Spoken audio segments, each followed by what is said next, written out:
Good morning. তোমরা সবাই কেমন আছো? আশা করি খুব ভালো আছো। আমার আগে থেকে শরীরটা ভালো নেই, কারণ আমি আবার শরীরটা অসুস্থ হয়েছে। তো আজকে আমার রক্ত পরীক্ষা আছে, সে কারণে সকাল সকাল ঘুম থেকে উঠে বাইরের সব কাজ সেরে জামা টামা ছেড়ে বিছনাটা গুছিয়ে নিচ্ছি। এবার চাটা করে দেবো। আমি তো চা খাবো না, কারণ আমার রক্ত পরীক্ষাটা খালি পেটে আছে। দুজনকে চা করে দেবো। চা করে দিয়ে সকাল সকাল বেরিয়ে যাব, কারণ যতটা লেট করব আমার রক্ত পরীক্ষার লাইনটা কত পেছনে পড়বে, সে কারণে চেষ্টা করছি তাড়াতাড়ি বেরিয়ে যাওয়ার। এক্ষুনি বেরিয়ে যাব। বাবাকে দোকানে চা দিয়ে দিয়েছি আর ছেলেকে ঘরে দিয়েছি। ও বিস্কুটের কৌটো নিয়ে বসে, যতক্ষণ ওর ইচ্ছা হয় বিস্কুট খাই। যদি সে পছন্দের বিস্কুটটা হয়, এটা হচ্ছে গুগলি নিয়ে এসছে মনে হয় এবার। আমি বিস্কুট খাই না, আমি জানি না কি বিস্কুট এনেছে।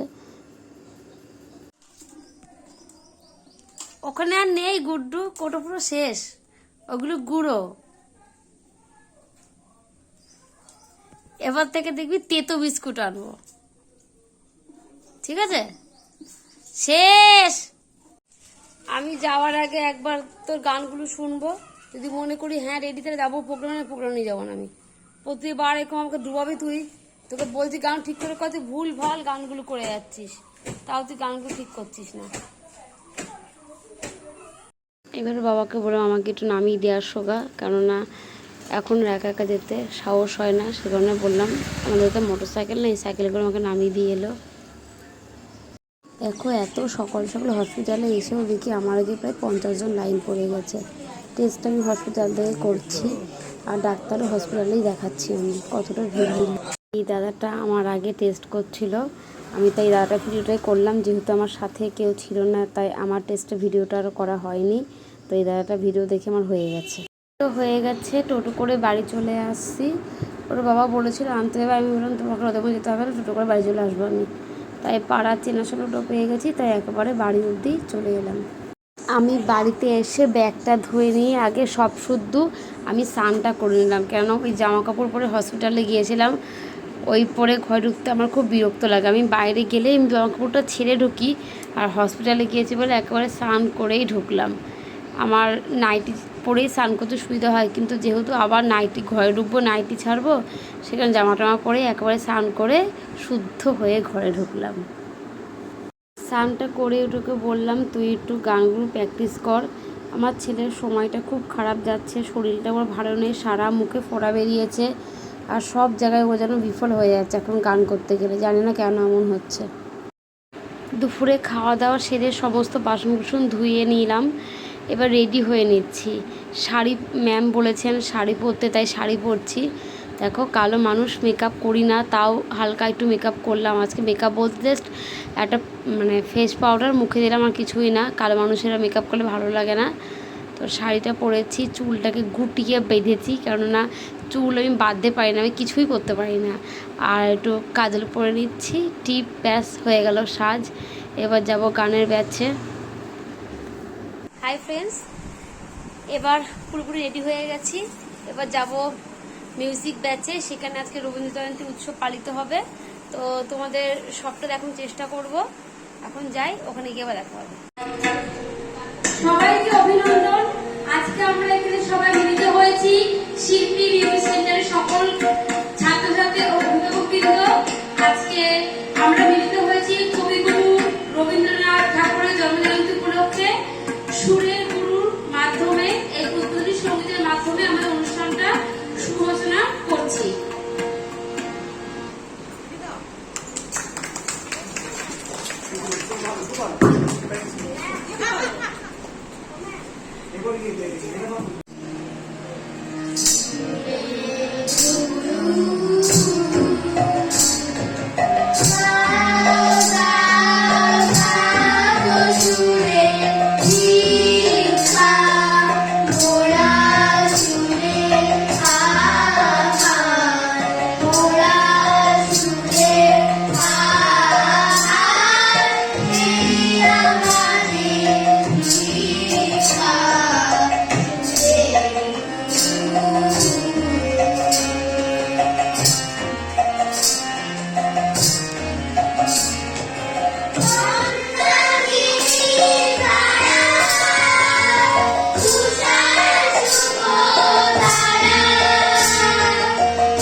হরেক রকম ফুল, হরেক রকম ফুল, হাঁটুর নিচে দুলছে কুকুর গোছা ভরা চুল।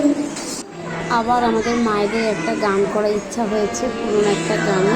সেই গানটা আবার সবাই মিলে করলাম, আমি করার চেষ্টা করলাম। আমরা খুব সঙ্গীত শিল্পী না, আর গান শিখিও।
রবীন্দ্র জয়ন্তীতে খাওয়া দাওয়ার ব্যবস্থাও ছিল। দেখো, লুচি, ছোলার ডাল, মিষ্টি সবই আয়োজনই করা হয়েছিল।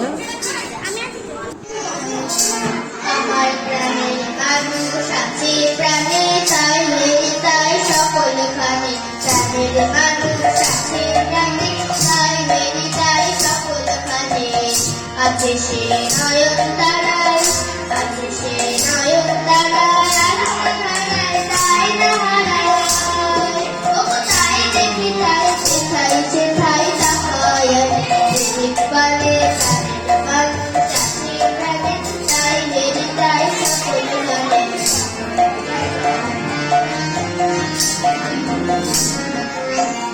আমি তার মুখের কথা শুনবো বলে গেলাম কোথায়, আমি তার মুখের কথা শুনবো বলে গেলাম কোথায়।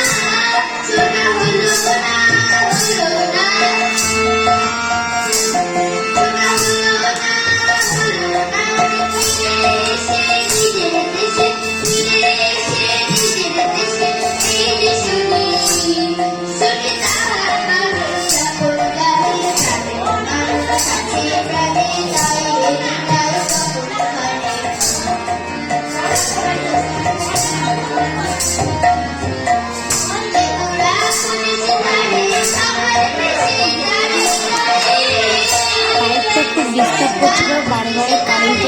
একটু অফ হয়ে যাচ্ছিলো, সে কারণে গানটা আমি এইটুকুই ভিডিও করেছি, ভিডিওটা করা যাচ্ছিল না।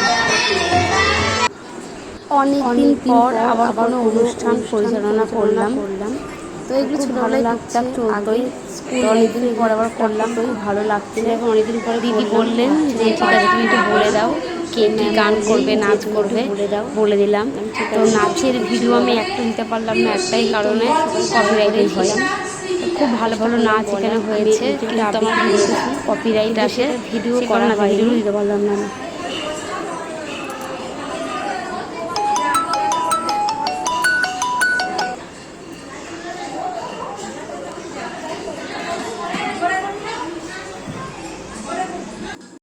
এই অনুষ্ঠানটা পুরোটা পরিচালনার জন্য আমি ব্যক্তিগতভাবে আমরা সবাই সুপর্ণা পোদ্দারকে অশেষ ধন্যবাদ আমাদের এই এত সুন্দর অনুষ্ঠানটা করে